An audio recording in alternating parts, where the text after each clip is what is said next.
Hello, my name is Luna, and you're listening to Infinite Souls, a podcast for that real talk about consciousness, spirituality, and realizing our infinite potential.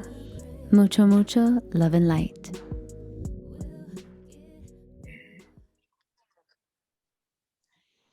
Hello, Infinite Souls. Welcome to the third episode of the Quantum Inquisitors.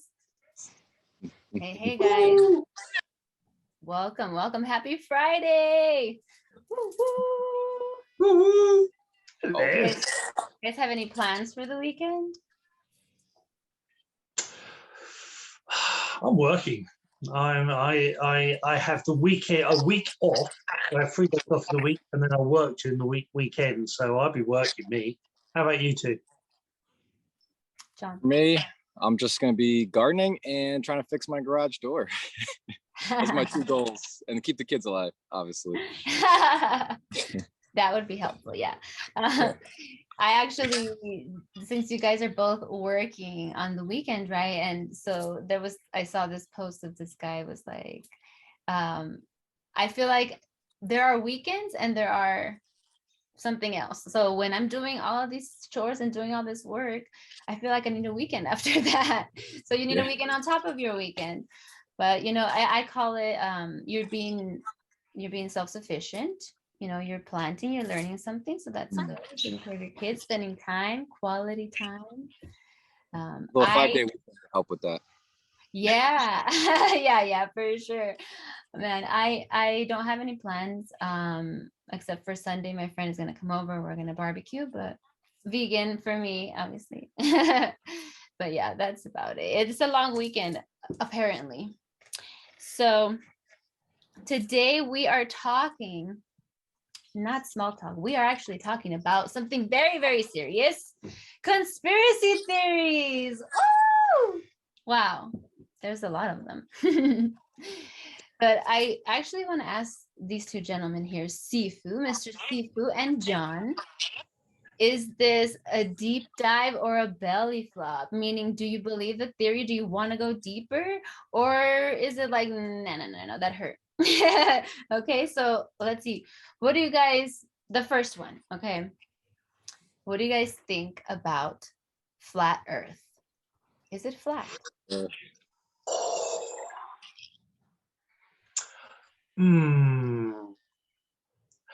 you want to go first, John? Well, I think it could be both.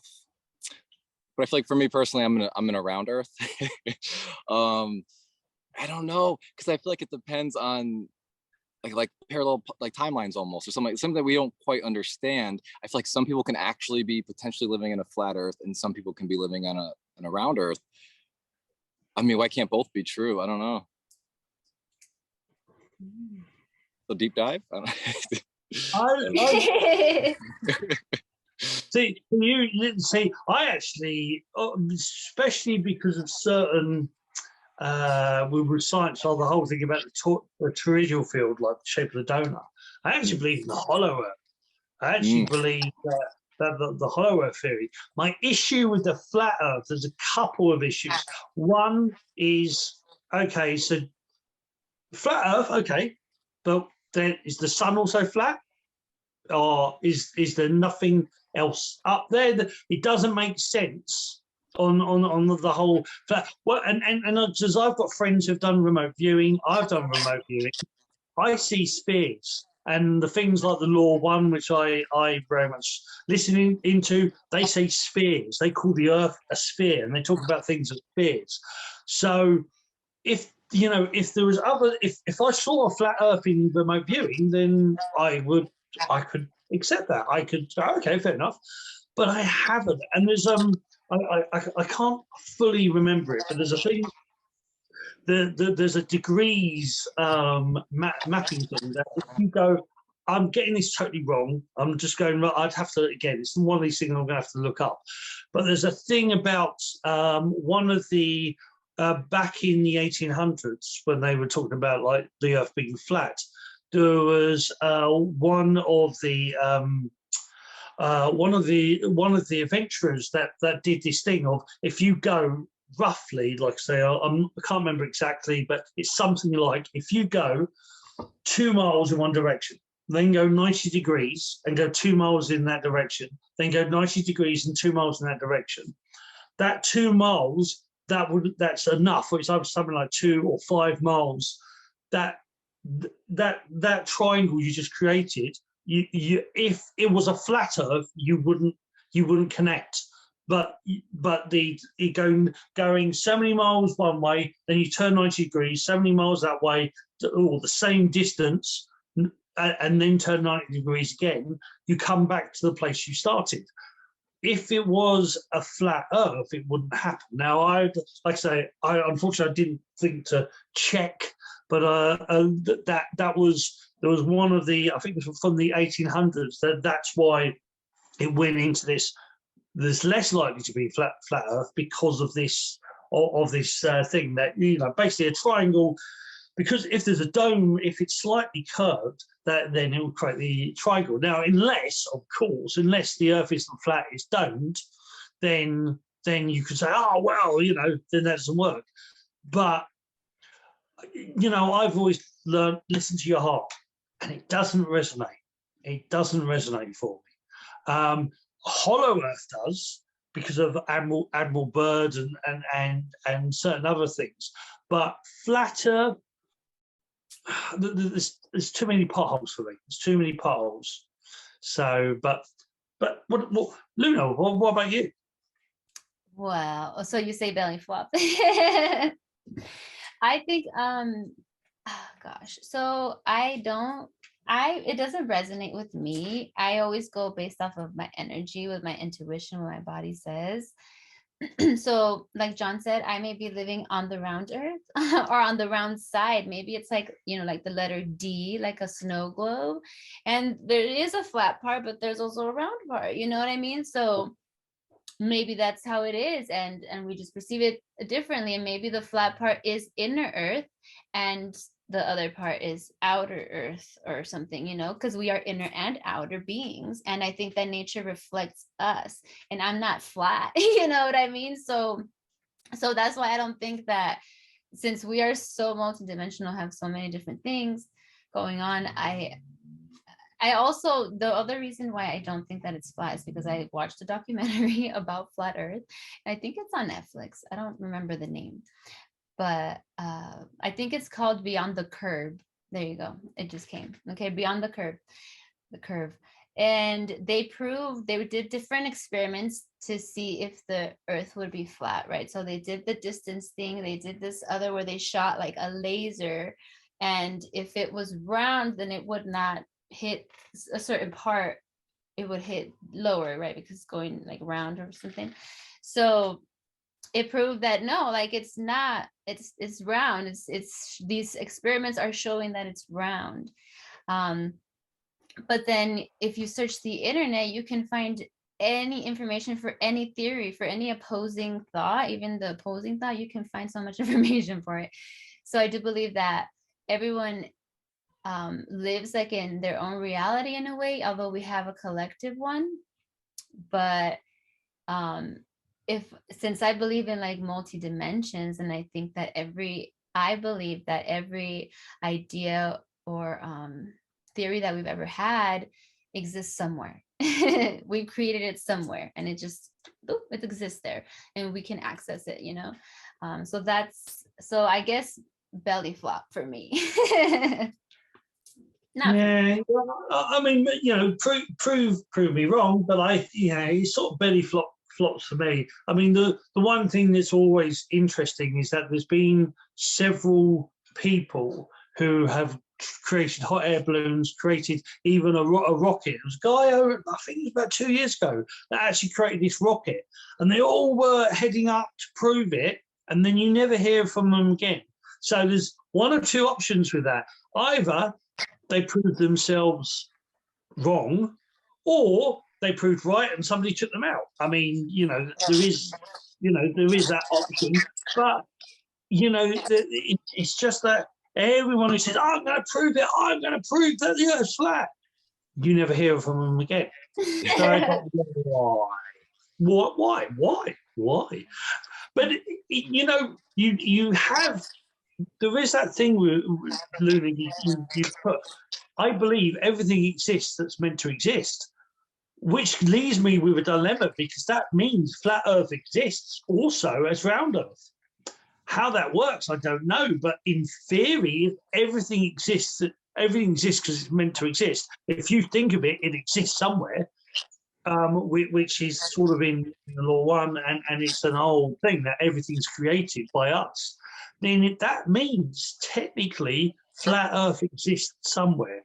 Where that somewhere is, I don't know. But technically, everything exists that's meant to exist. So technically, it could, but it's still a bit of a belly. It's a no for me, Charles.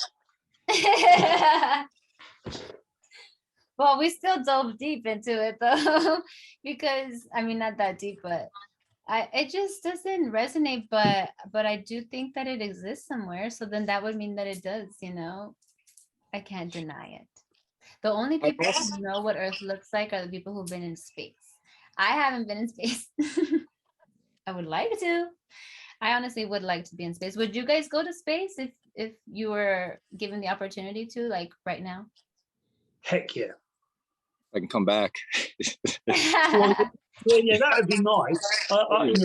You know, a return ticket would be preferable. But have either of you ever either dreamt, or you know, astral travel, or dreamt that you've been in space? Well, I have some memories of being actually Syrian, where I was I don't know, I was traveling to different, like my job, I guess, was to travel different planets, and like there's like underground labs on different planets and whatnot. And I would go there for research or whatever. And it's like, it depends. There's so many different planets, different planes, and it seemed like it was like a desert planet almost. So I don't know, that's all I remember. I don't know, we didn't have like any gear on or anything like that. You were like a mad scientist? A mad scientist. Yeah, some type of researcher. Yeah, I just remember going to like different cultures and like learning about them and whatnot, like indigenous cultures of that planet. It's really interesting. Yeah, that's about cool. it. Can you share the experience with us a little bit? Like, how did that happen for you? How did you remember? Well, the first time I saw it was during, I think it was a QHHT session actually. And it literally was just, remember, it was just like flashes of this past life, and then it kind of got reinforced by like more details later on, like a couple years later. But I was traveling like this black, it was like almost like a triangle, I guess. And then I just literally just landed, and then there's nothing, like I look at the planet, there's nothing but dust and dirt, and then like the ground opens up, and then I have to go in there. I don't know what was in that. I never really got that far, but I know that part of the job was like going to indigenous societies, like learning, like almost like an Indian type, like Native American, like just learning about them, but it was different. It wasn't like the same type of thing, but it was the same sort of energy, just living off the land, like more primitive. And we would, I guess I would look down at my attire, and it was like almost like a bamboo, like sort of like shorts and t-shirt kind of a thing. And I just remember being like really tall and like blue, almost kind of like Avatar, I guess, like the movie. Yeah. But that's so cool. And so, but you know that it was Syrian, like your Syrian roots. Yeah, I just knew it was from, I don't know, A or B, but it doesn't matter. Yeah. Wow, that's so cool. That's so cool. I can imagine you as a blue alien for sure. Yeah. I actually have had, so I've had a couple of experiences where I've been in space. So I guess I could say I have been technically. So one happened through meditation where I just was floating in space and I was looking at Earth, and Earth was round in that reality. But I was pure spirit. I was light. I wasn't in a body like this body. And it was just my light being. And I was just watching. And that was like an image that it was just like imprinted in my mind, that it was an image that came and then it left, but it was through meditation. And then I've also had a repeating dream. It happened twice. It hasn't happened again recently, but where I saw aliens. I at a somewhere that looked like Antarctica, somewhere where there was a lot of snow, a lot of ice, and they had communities there. They had like, you know, like settings, like buildings. There was a lot of them. They had like rocket ship kind of, because the way the dream started where I was in the fire of the rocket ship, right? And so it was about to take off, and so I was like, I have to get out of here before I get burned, you know. But I was hiding. I was observing them from far. I didn't want them to know that I was there. So I was like a spy, I guess. and so then I got out of the spaceship, and then that's when I saw the snow and I saw everything. I walked over a hill and I could see the whole community, like different buildings, and yeah, and then I woke up. But those are my experiences. That's cool. It's interesting. Yeah, it's interesting. And then later on, I saw something that they do say that in Antarctica, there is things that are hidden there, like that they have like spaceships there that they're working on and things like that. The government, which they don't allow planes to fly over. So why? Are people starting to see stuff now that things are starting to melt a little bit? That's very Yeah. interesting. We're going to learn some more about that, I'm sure. There are images of pyramids. There are images of big dark holes or tunnels, and there are images. But there's a lot. We've got like there's images of weird buildings that are not supposed to exist, not supposed to be there. But there's also a couple of images of even like UFO type vehicles. And you know, the interesting thing, I always find it interesting when those pictures exist, then they disappear, and then it's fake. If it was fake, why has it disappeared? Why is it suddenly more? Why is it on Google? Why is it suddenly blurred out? And where that wasn't blurred, and there's no, it's fake, it's fake. Well, okay, then why is it now blurred? Why is it not clear? You know, so I find it interesting. But one of the things we sort of skipped a little bit is that the biggest conspiracy of them all is that it was the CIA was meant to have actually created the word conspiracy theory. That they were the ones that actually created the word to hide certain information.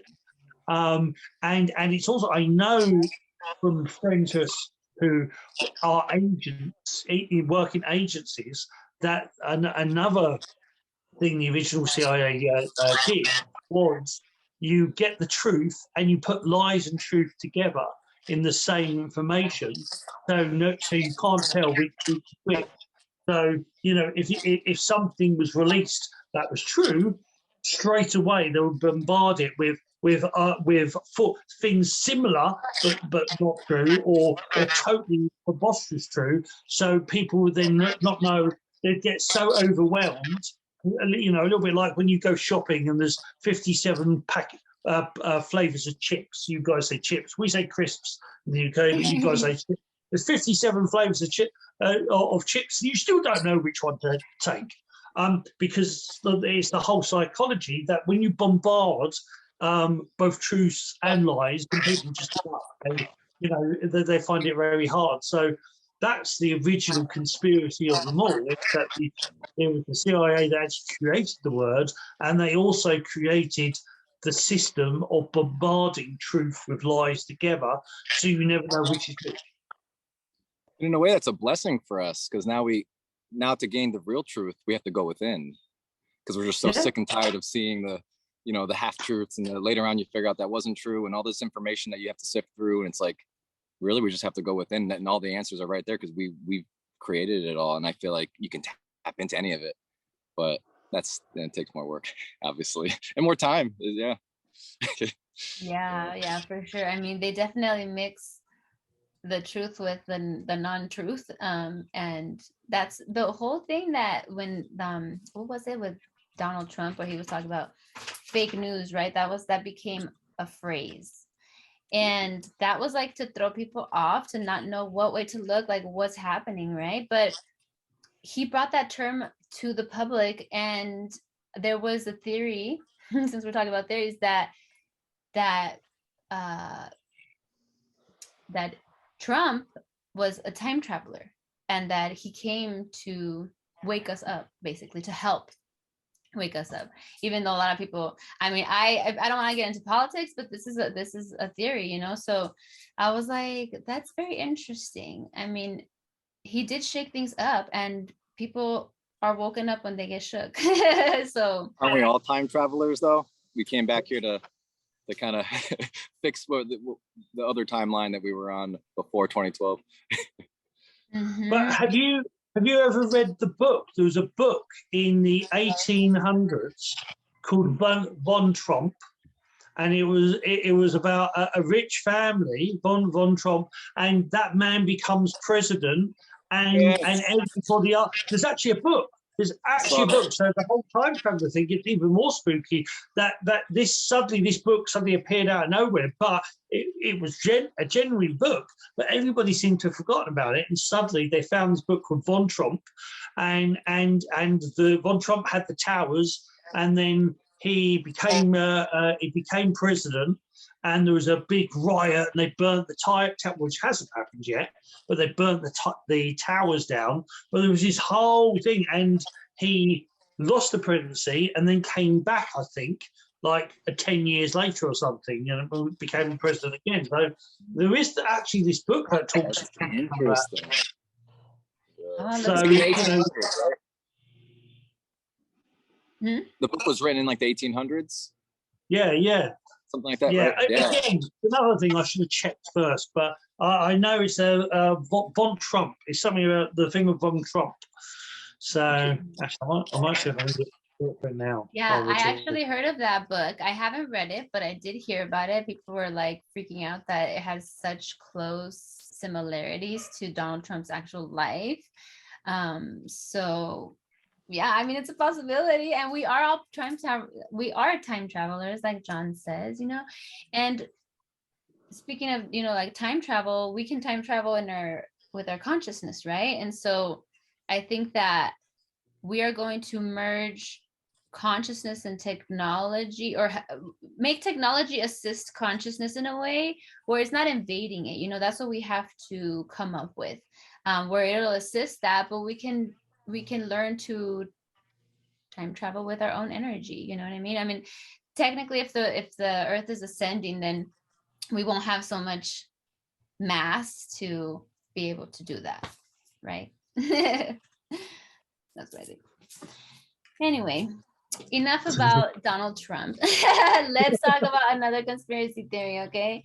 So I would like to ask John, do you have any conspiracy theories that you have just wondered about, that has sparked your mind? Well, I've always wondered about the pyramids, just because I feel like that was done with telepathy or whatever, like just moving matter with our consciousness. And that's what I feel is true, but like I need to see it. Like I want to see it for myself, but obviously, you know, you can't at the moment. So you think that so you think they use consciousness as their technology to build the pyramids? Yeah, because I think we're literally, with our consciousness, able to manipulate matter. Because obviously through quantum physics, it's proven that we have a direct relationship and an effect on it. We just haven't wielded that power, at least in this lifetime right now that we're all living. But yeah, I want to see it happen. I want to see, because it's so precise. It's so perfectly precise. And in things that is impossible for even our machinery now to do, and to lug these things over. And it's just like, yeah, I wanted to know. Yeah, that's definitely on my top of my list. I need to know. I need to know. I need to know. Like Mark Anthony. I don't know if you guys know that song. Yeah. Oh my gosh. What about you, Sifu? What's a conspiracy that you're just like? Well, the pyramid one's a good one. It's what was it? Göbekli Tepe, which was actually buried for something like 20,000 years, and this monument is even older than the pyramids. That stuff interests me. The whole, well, you know, the whole thing about there's 1983, the CIA released a document. And normally they release documents after 30 years. So it's possibly from 1950s. about but basically that the universe is conscious and we affect the universe consciously. So, and there was quantum physics in there in the information, and you know, so the whole point of not necessarily not the simulation theory as such, because that's a big one they talk about, like scientists, a lot of scientists. Elon Musk thinks this is a simulation, and I do and I don't. I think it's sort of like a game, but it's not actually computer. I think it's consciousness. I think consciousness created this reality to experience, to learn. And you know, it would, you know, where they're trying to say a simulation, so it's computer and it's generated and it's, you know, and goes into the whole non-player characters and all of that. I think we're pure consciousness. I think we are. I think this is more that we create this reality, and things like the pyramid are actually ancient knowledge, ancient technology that help you.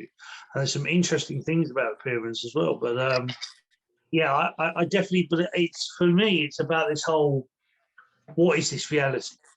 You know, what is it really all about? And the whole thing of consciousness, and that, you know, we're in this body, but this body's just a sock. It's the ancients say that our consciousness is so big that in comparison, our body would be a tiny little glove sock on our little finger. That our consciousness is far bigger than that, and it's flowing and fluid and formless. So yeah, so what is reality? That's my one. Doesn't Greg Braden talk about that too, with the how it's everything's built on fractals, and like otherwise it wouldn't work, you know? So it's like there is some sort of higher organized like structure to it all in like a much grander way, because everything you see on the micro, it mirrors it on the macro. So it's very interesting. There's definitely a high level of intelligence put into this creation that our linear minds can't really comprehend. Yeah. It's a big subject. It's a really big, because you can go down that matrix route, but like I say, to me, it feels more energetic more than mechanic. There feels more of, but there's definitely, you know, the universe is made of sacred geometry. Science is more and more pushing towards this, that there are so many sacred patterns and those fractals you were talking about, that there's definitely more to this reality than meets the eye. And there's certain channeled information that goes down that route. And it's like, this planet's super hard. Dolores Cannon said this, that this planet's super hard because we forgot all the information. We purposely forgot, you know, most of what's going on to make it more interesting. So, but anyway, why do we do this? Yeah, I love that. That is what she said. Like, I believe, so a lot of people say The Matrix is a documentary, right? That they think that that's how our existence, that the simulation theory is really interesting to me. So that's just my answer for you guys. But I also agree with Sifu. I don't think that it's mechanical like that. I think it's consciousness that is the programmer, like the, I don't know, but there is geometry in nature. There's geometry everywhere, sacred geometry. So there is patterns and things like that, and way that systems, way that things grow, way that things work. And so there is organization. And so does that come from a computer, or does that come from consciousness, right? Let's talk about the pyramids, because all three of us love the pyramids. And I got really into, I've always been into it, honestly. I always watched like the History Channel when I was young and stuff. But when I went to go visit Chichen Itza, the guy showed us like the way that the sound travels and the way that that happens. The technology blew my mind, and I'm like, how, you know? So basically, like, we were standing like on the side of the pyramid, and he clapped, and he's like, you see how I'm clapping, no sound, whatever, right? So then he moves us, he's like, come with me, and he goes to the like kind of like towards the center of the field where you're facing the pyramid, and he claps, and when you clap, you hear a bird at the top of the pyramid, like ee, ee. With every clap, it says ee, ee. So it's like they did audio things with the buildings, and how I don't understand, you know. And that was to use to alert them about certain things, you know. So I think that the pyramids have a lot to offer us as far as our ancient technology, because there's things that we still can't figure out how they did. They don't know how they did that. They don't know how they did that. And there's also things that are hidden from us. Like he told me that they don't talk about this, but that underneath that, I think they're talking about it now, but underneath that pyramid, Chichen Itza, there is a cenote. Cenote is like a big, like a pot, and it's like a water. It's just like a big hole of water. You know what a cenote is? So were they using the water like electricity? Because also in Giza, they say that it's like a motherboard, and you know the water, the Nile River used to create electricity through there, and that you could see them from space, like you see Vegas from space now. That was the old Vegas. What do you guys think about that? Isn't there a bunch of copper in there in the pyramids as well? So it's like, it's kind of like similar technology. It's like the Tesla coils and whatnot. And it's like, as soon as I saw that, I was like, oh yeah, they already had free energy, and it was like this easy. And we're just sitting here. I'm still paying my rent or my electricity bill every month. They already had it figured out way back then. Yeah. Yeah. So you think that that's why it was suppressed, because it was free energy for us, and they want to just. Oh, yeah. That empowers the people. Why would you want to do that? Yeah. But yeah. It's technology here for a long time. So from what I went to Egypt once, and I've been to China a lot, and we'll get to China in a bit. But the Egyptian pyramids, there's lots of things that you know, there's lots of things that are not overly talked about.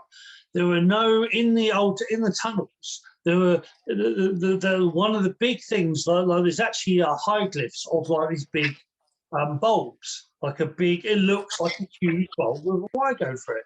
Well, they know that you have the Baghdad battery, which was this old metal box with great water that actually stored electricity. They could generate electricity, and that's said to be 2,000 years old. So they already know that they could generate energy. They know that there's no burn marks in the tunnels. There's no like hundreds of years of soot, or 1,000 years of soot. So it's like, well, what torches were they using? You know, how were they lighting this place up? There's no holders for the torches in these places.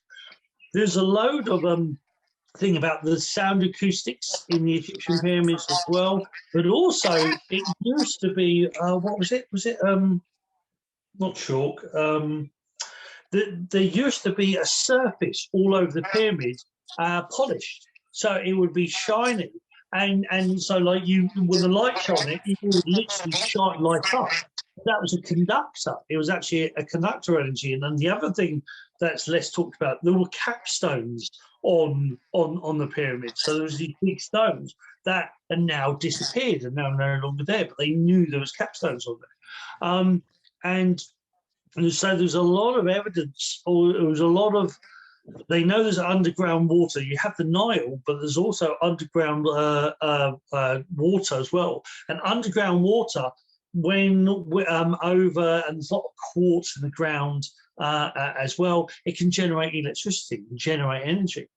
The other thing, there's been over the last 40 years, been experiments with pyramids creating the same diameters, or like a smaller version, the same diameters, and very interesting stuff happens in these pyramids. So they create pyramids, and energy collects at the top of the pyramid. They don't know why, but it starts to pick up on the voltmeter, energy building up.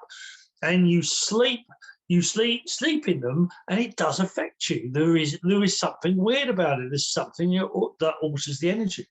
There is a guy, I can't remember his name, he's on Instagram, but he actually wears a pyramid hat. It's like a copper pyramid hat. I think his name's the Black Airbender, I think. That's the one. That's him. Well, that goes to actually witches' hats. That actually goes to, like in Harry Potter, the Hat of Knowledge. That was a thing that there was said that a coned hat, when put on your head, you draw the information from the universe. So there is a thing about like coned or pointed hat, things being inside them. There is an energy, draws in knowledge. China has over 130 pyramids, both Mayan and Egyptian style. Very few people talk about or even know about, because especially when the Communist Party moved in the early 1900s, they buried a lot of them with earth. They put earth over them and forced farmers to farm them because they didn't want the West to know about them, especially because the stories I've heard about the ancients, they talk in China, that there was three races, three gods that gave them knowledge. The ancient blues, the blue avians, which are very similar to Ra and Thoth. The tall whites, well, actually, so you have the tall whites. Now, the tall whites was a very interesting one, because sometimes the tall whites were like grey, the greys, but just white, but 15 foot. And sometimes they're also described as long blonde hair and blue eyes. So it's a big thing why the Chinese Communist Party didn't want this information to go to the West, because they don't want them to know that the Western the Chinese gods, some of them could have been Caucasians. We can't let that out. And then also the actual dragon dog, the lion dog, those statues that people see, they were actually said to be beings that came from the high places, from the sky. And you actually find a lot of dragon dogs. But the dragon dogs themselves, they actually hold a ball under their foot, and it's actually the flower of life. And you'll find the flower of life and the Merkaba inside a lot of statues inside on the walls of the ones in China. There's a lot of stuff, and there's even supposed to be a pyramid in Tibet that's only accessible and seen about for 1 month every year, because the weather has to go down. And there's a lot of stories about that Tibetan pyramid, and that one has, and there's other places where they've literally got almost laser etched into the walls the flower life or other symbols. And it's not carved, it's laser, it's burnt in, and they just go, oh, it's an anomaly. Oh, we don't know how they do it. It's freaking laser, for goodness sake. You can tell it's burnt into the freaking wall, and it's like, that's a freaking laser. But that's the whole thing of information. The whole thing of all of this is that when you start looking at how old are the pyramids, they tell you it's certain age, but when you actually look at the fact that they actually co-align with the Sirius, the dog star, and the last time they would have been in line was 12,000 years ago, which changes everything. 12,000 years ago, we were hunter-gatherers, allegedly. So it's the whole thing of, again, goes back to that original conspiracy theory. Spread lies and truth, put it all in the same pot, and you'll give up eventually. Or you listen to your heart and see what that says. Yeah, that's amazing that China has all these different pyramids from different cultures. So I did hear about the cap, right? The thing at the top that they're like all broken off, right? So the one of the theories of why they were putting energy there was because they were communicating with the other pyramids around the globe, so that all the pyramids were connected with that energy, like antennas, kind of. So that's a theory. And I did hear about the alignment. So since the planet does pole shift every now and then or whatever, or not now and then, but every a lot of years, when they looked at the older positions of the poles according to the pole shift theory, then the pyramids align, directly to what the stars were at that time, because seeing a different part of the sky now than they were before. So yeah, it all makes sense. That I think it makes sense that they would use that to communicate with each other, because why are they so common, but they're supposed to be far away? And then that also brings like, well, were they all working together before, and now we're created the separation between race and countries, you know what I mean? So that's another thing that I just thought about right now. Yeah, that was my next question. Like, what do you guys think the pyramids were actually, the original purpose of them were? I mean, I think some of them may have been for healing and also like expanding our own consciousness, maybe like kind of like ascending, but like on a personal level, maybe, because you do have all these ancient texts of ascended masters and this and that. And maybe I think the pyramids were used to assist, because it just harnesses all that energy in one point. So, yeah. Yeah, that makes sense. Well, I believe that there's different sizes ones, right? But the big ones, I believe that they were energy conductors, and that they created energy for the whole city. And I believe that because they found like a little room up on the top or whatever, close to the top, and this little room is just plain, it's just doesn't have anything in there, it's very small, but it has this big metal wire coming out of it, protruding. So that big long wire or whatever goes all the way down through to the bottom of the pyramid, and there was water running through before, so that is a conductor, right? So they think that's what it was used for, and I think that makes sense for me. Sure. I do think that healing was also done. They have they used crystals and all kinds of different healing herbs as well. And so I think that some of the pyramids definitely maybe brought down some more energy, or concentrated the energy to create some healing, and also to energize people, because or not to energize, to like energize you to time travel, because, or to go into another dimension, because there is a place, I don't know what desert it is, but there is this huge like rock, and there is a square carved out of it, and there's a man who stood there, and his wife was watching, so she was like the witness or whatever. So he was told that was like a portal, so he was to stand there, and he's compared to the square in the wall, he was small when he was standing in there. But back then, the beings that were using that would have been bigger, larger, he was saying. And so what happened is that he put his hands on it, and he did whatever was supposed to be done. Like there's like a place to put your head or something. And he disappeared he disappeared into thin air. His wife doesn't know where he went, whatever. Later on, he came back. But I don't remember exactly what he said where he went. I'm gonna look for the video, so hopefully I can tag it on here. But yeah, if they were used also for time travel, with the natural stones, the crystals can hold energy and have their own energy. So I think that's what it's for. It's very interesting. A lot of things here. What do you think, Sifu? What do you think they were used for, the pyramids? So, right. Yeah, I think they're a bit like a Swiss Army knife. They're multi-purpose. I think they definitely have the capability of generating energy. They were like I think they were the version of Tesla's coil. That's the whole point. I think Tesla sort of based that information on this whole idea of this.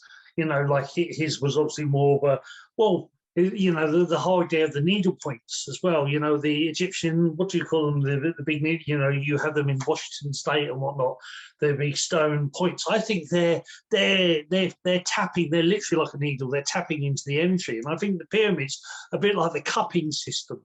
They're drawing energy from the different ley lines because they are lined in certain, you know, they're on definitely on ley lines and on energy channels, and I think they're picking up the natural energy of the earth. I think it was used for unlimited energy. I definitely think that Nikola Tesla, well, he reinvented the idea of wireless energy. I think they were already using wireless energy. I think the pyramids are a form of wireless energy, but I also think, as you said, I do think they're forms of communication. That's why I think there was certain, you know, places, seats in there for people to be in. They weren't like tombs. They were set up to allow you to you know, to either communicate or even, you know, go to certain places.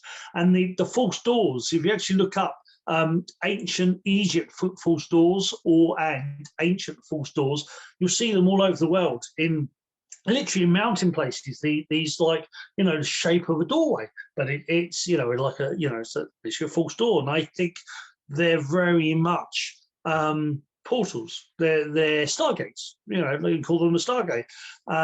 And the energy has to be built up at a certain frequency to activate.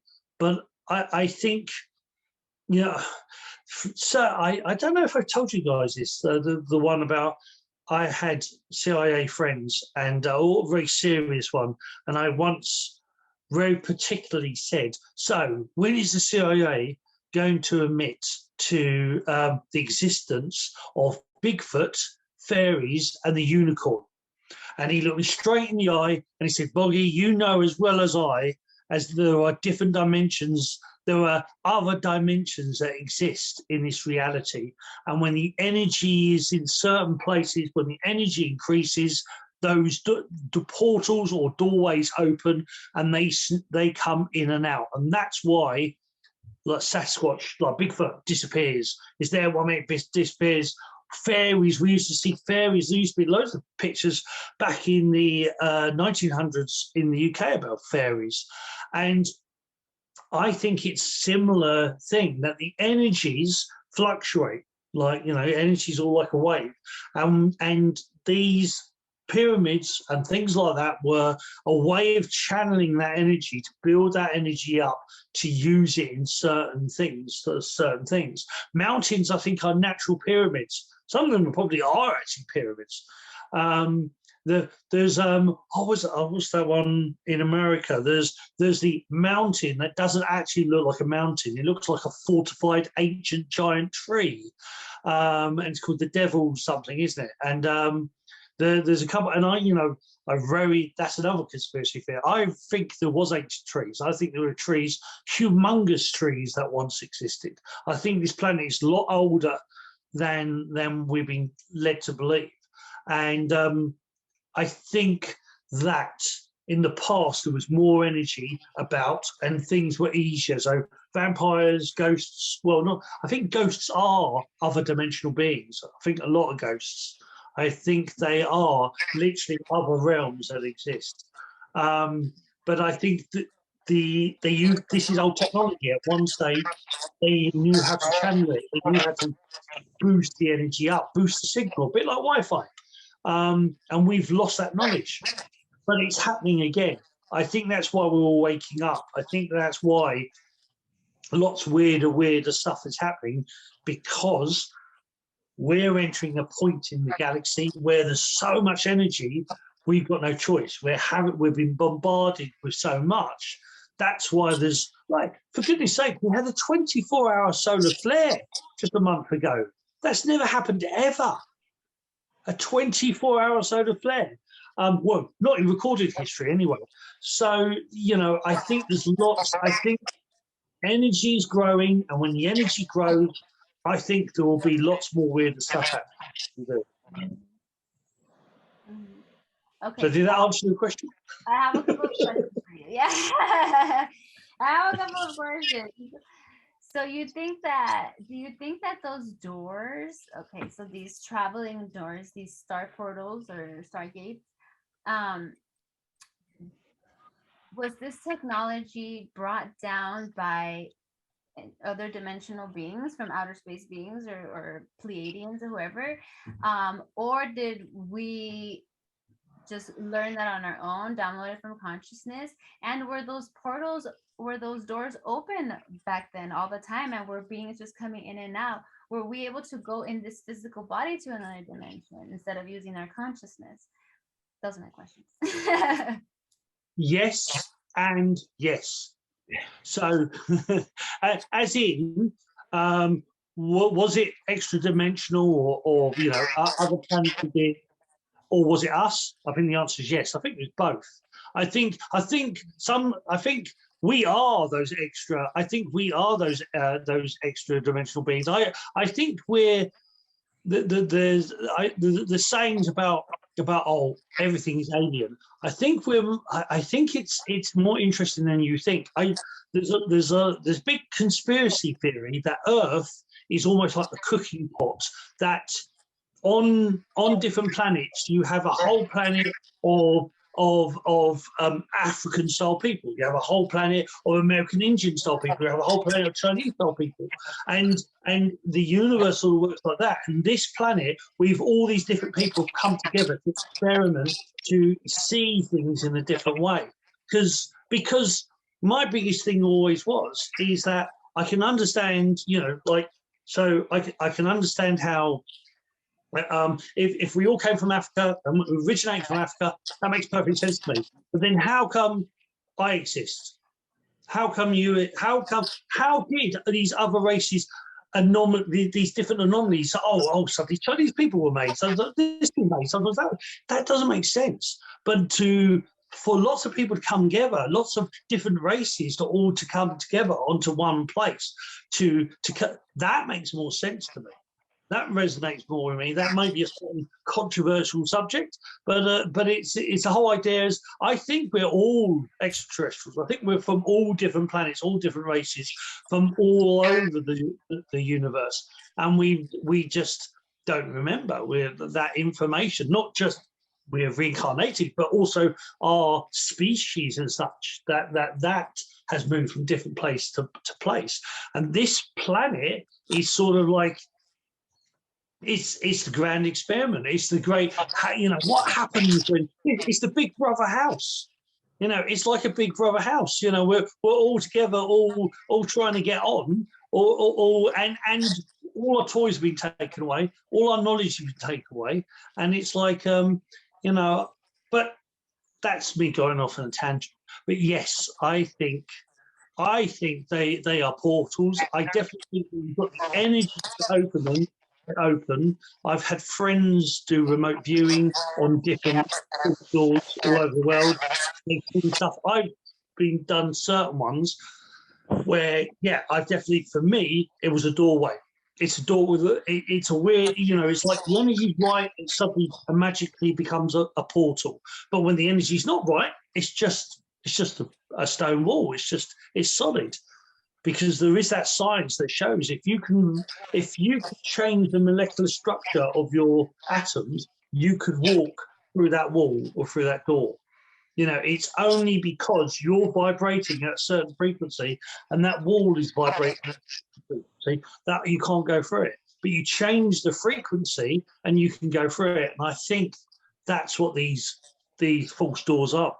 They're portals. But anyway, what do I know? What I would say is, you know, since we've descended in consciousness, ever since we've done that, we've sort of been quarantined off, you know, from the rest of the galaxy and whatnot, and our higher information and our whatever other abilities, because obviously, you know, it's just physics. You can't access that in a certain frequency. But since we've been quarantined off, I feel like, you know, any information that we do get into our field is given to us by, you know, much higher level of intelligence beings or whatnot, or council, however you want to describe it, you know, to test, are we ready to handle something like this new technology that we're not, you know, we don't know of per se. or are we going to abuse that power? Are we going to abuse it? And I feel like we've continued to have people access higher states and get this information from the field, and then we abused it again, and then we kind of like almost like reset ourselves. I feel like, yeah, because why did we like start all over? Do we have the Egyptian times and all that, and then it seems like we kind of started over again. And there's a lot of theories behind that too, but kind of with the pole shift and whatnot, it kind of ties into that. And yeah, so I think, yeah, it was given to us in a way, to put into our field so that eventually we'd tap into it. Yeah. That's why, like, Tesla and the atomic bomb and all that, they're all being created at the same time when they're not even talking about it on opposite sides of the planet. Like, so many inventions were all being created, or at least trying to be created at the same time, because it's in the field. So yeah, definitely. So they just dropped it into the field and like, oh, let's oh my gosh, yeah, that definitely makes sense in many ways for me too.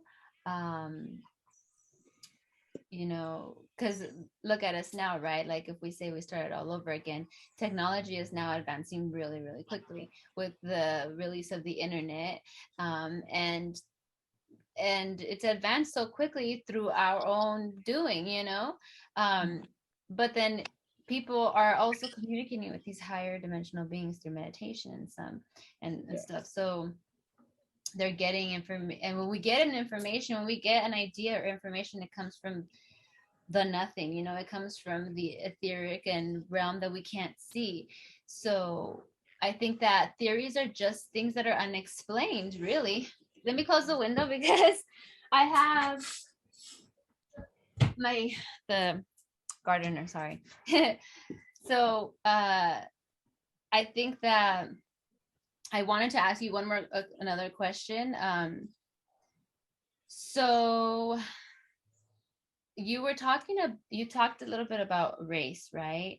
When you were Sifu, when you were explaining, and it sparked the question for me: where did race come from? Like, how did we change? How did we become so different from each other? If we all came from one place, were we all different beings from different dimensions? Did we come through those star portals? I mean, have you guys ever had any experiences that you can't explain? Because that would technically be a theory for somebody who hasn't explained it, Have you had experiences? I'm sure you have. A lot I can't explain, but yeah. But in terms of like where the races come from, I feel like, I don't know, either our DNA, I feel like all right, so it kind of goes back to like Linda Good McGillis has information on like the Layerians, which would be like the Lemuria, and then the Atlanteans, which would be I don't know what's the I can't think of it now. But anyways, so basically, yeah, so they came together, had a baby, and then my chickens just freaked out. Hi. So Atlanteans and Lemurians, like, they came together, and then they had a baby, right? And they called it the first root race would be like the Polarians. But since I guess they started a war again, and they didn't, because at first they had a war and then they came to peace and then they had kids or whatever. But then afterwards they had an argument. This is like the metaphor, like they had an argument they disagreed how they're going to raise it. So the mother aspect of our DNA kind of got shunned, and then the parental, like the father parental, we ended up, in order to continue to evolve, we manipulated our DNA without that Christed blood, right? From the female or feminine aspect of our DNA. So then we had to continue to put in like other DNA from other, like, other species or other whatever. Like, that's what, I don't know how to explain it really in good terms, but yeah, we continue to manipulate our DNA to try to create more races. And that's why we have, we kind of ended up with all different nationalities and whatnot now. I think it all started from my understanding, it was like seven or so, like seven root races, or that I don't know, but I know the Polarians were the first one, and I forget the other six, but that, I mean, that's a great theory too, that we had to, in order to continue to evolve in a way, I guess we continue to manipulate our DNA, because how else would we evolve if we don't manipulate our DNA? And that's, that's why we're ascending and going from a 2-stranded to a 12-stranded DNA. But yeah, if that makes sense. I don't think I explained it good enough, but yeah, there's more. The wheels are turning in my head. When you see me quiet, the wheels are turning, believe me. yeah, it's just so interesting. So before they manipulated the DNA, were there just regular humans on the planet that they Oh, did all these yeah, DNA? Anunnaki and Lyrian. That's it was the Anunnaki. That's like all those stories. That's kind of like the idea. Yeah, that there was already humans here on one side of the planet, but then the other side is when I guess the Anunnaki was the story like the Anunnakis came here to mine something to save their planet or whatnot, to mine gold or Mhm. whatnot, and then they didn't realize that the Lemurians were on the other side or something, and yeah, Yeah, something like that. Yeah, yeah. yeah. With the well, is the Anunnaki technically would be the reptilians? I guess. Yeah. Well, some people say the reptilians are the same as Lyrians or Lyrans or whatnot, or they're at least from the same planet, galaxy, whichever. Yeah. Mhm. So yeah, it's interesting to think about. Yeah, I A don't know. blend of everything. Yeah. And that's why and since these interdimensionals mix their races with the humans that were here already, Yeah. that's why we have these powers within us, because that's why we're multidimensional now. Or yeah. Or we were always that way. We were always interdimensional, but we didn't know. So they gave us knowing, the knowledge, the tree of knowledge, you know. But this is where it gets interesting, isn't it? It's like, if you think of, the whole, the simulation theory, or, the consciousness theory, that we are consciousness. And then, and this is sort of like an educational tool, then all these, then you've got games within games within games. So you had all these different races existed, and some of them are at war and some of them are at peace, and there's all that going on, and there's the light and dark game or battle going.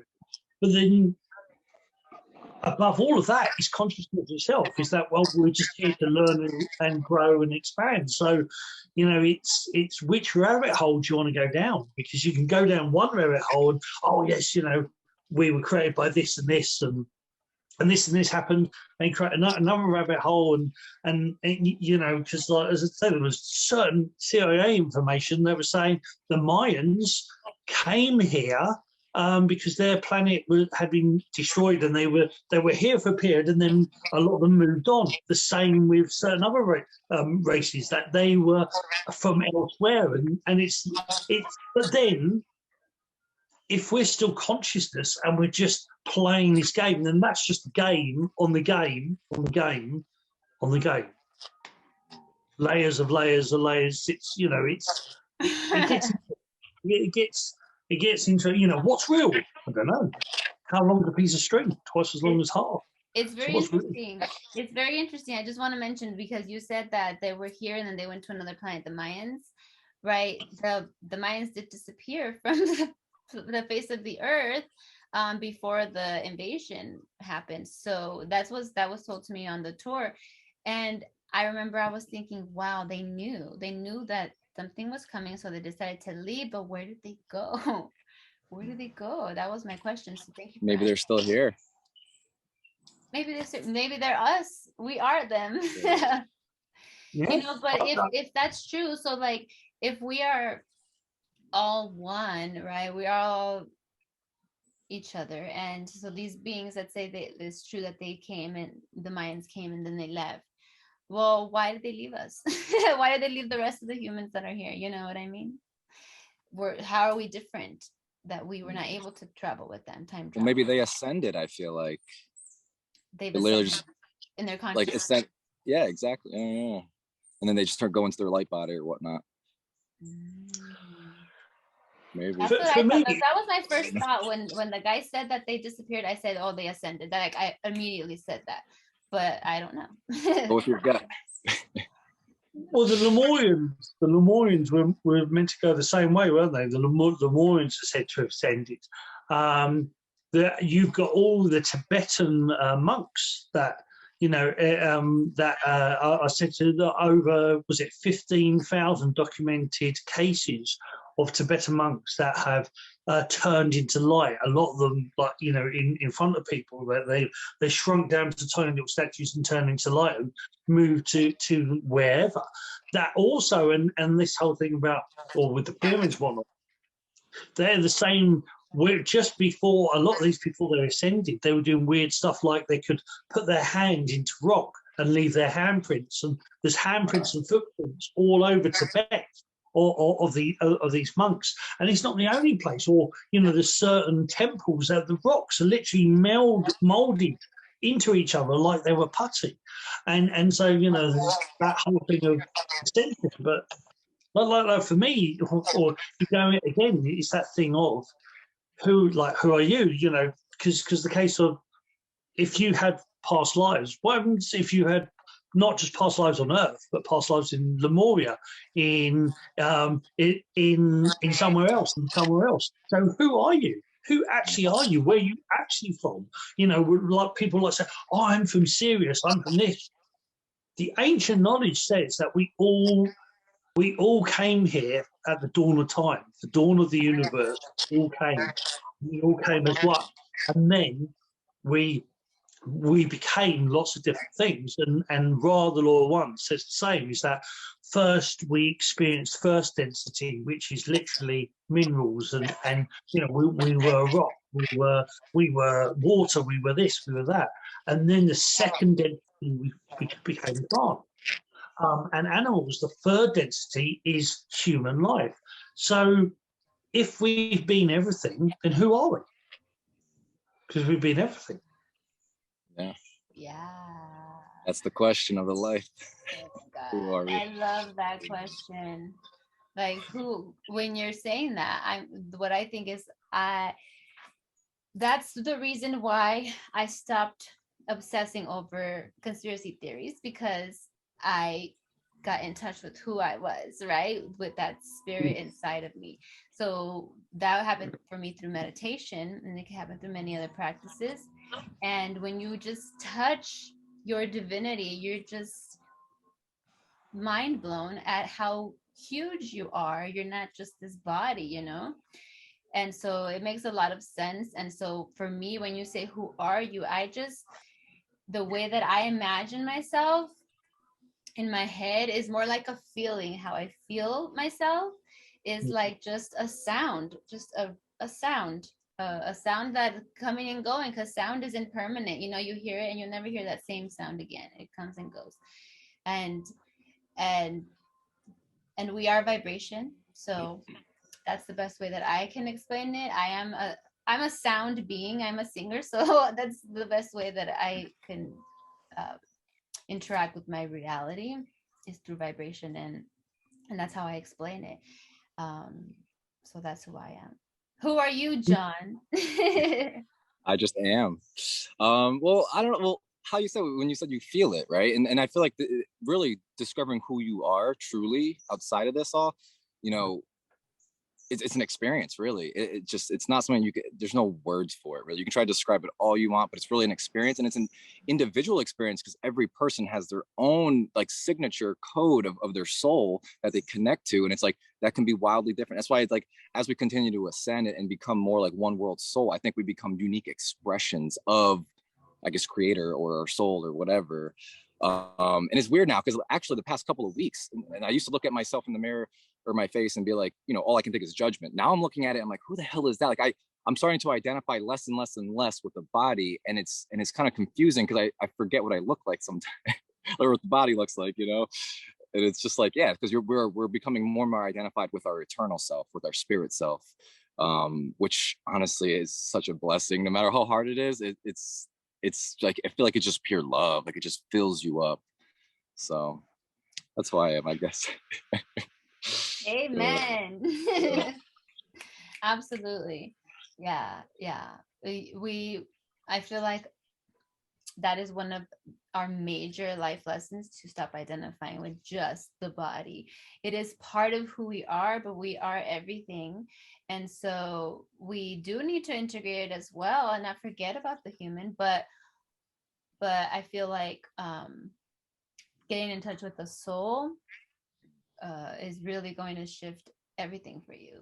You'll definitely be able to expand your consciousness much more and ascend, and eventually in the future we won't have these physical bodies, so it's better that we learn to detach from our attachment to the body, as we go on. But I don't know. I mean, do you think that humans, so the ascension, we will be just, if we, when we ascend, we will be just energy, or will there still be physical beings, a physical plane that we can go to?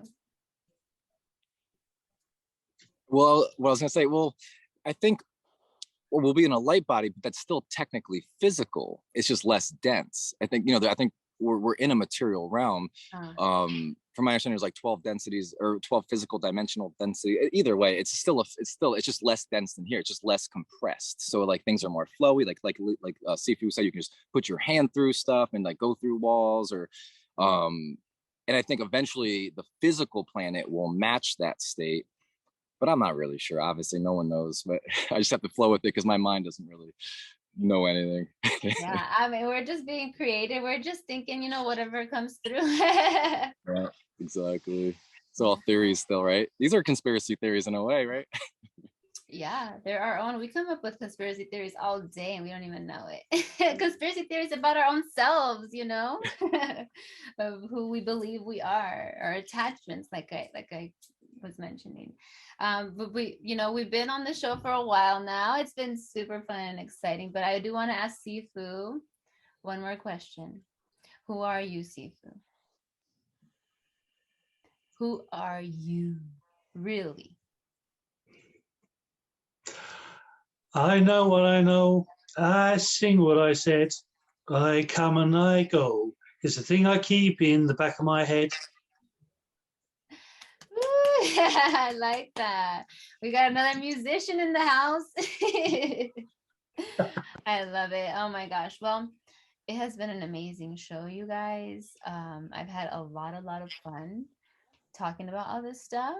And until the next time, if you guys have any comments, make sure to like and comment. Questions are always appreciated, but not necessary.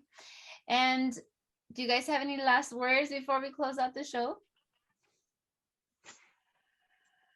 Well, I just want to say thank you. It was a great conversation. I appreciate you guys showing up with us every week. And yeah, it's been real. I love it. It's been awesome. As always, love you too. You are cool. Yes. You rock. Okay. All right, guys. Love you. Mucho, mucho love. Ciao.